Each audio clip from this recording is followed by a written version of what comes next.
Sobrang hirap talaga mag-drive ng motor, lalo na pag nagfa-fog yung helmet mo. Buti na lang talaga ay meron na nitong glass wipes with nano anti-fog agent na maaasahan para sa clearer vision even in foggy conditions. Kaya ito try natin ngayon yan dito sa helmet ko. So nag-voice agad, di ba?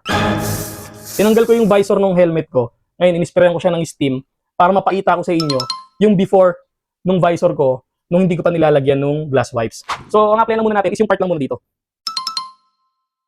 Okay. Half lang muna ilalagay natin.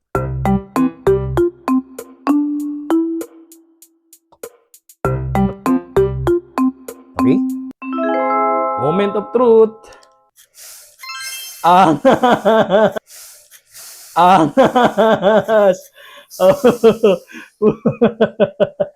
Ang galing guys, tingnan mo. Oh, di ba? Oh, yung kalahati lang yung nag-moist. Di ba, Stig?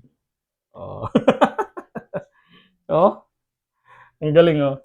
Nakita niyo naman kung gaano kadali lang i-apply, di ba? Ito pa, meron pang isa. Oh, astig guys.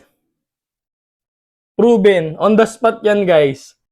Kaya para sa mas klarong vision, kahit magkaroon pa ng foggy condition, order ka na rin nito. Lalagay ko na lang link dyan sa Yellow Basket.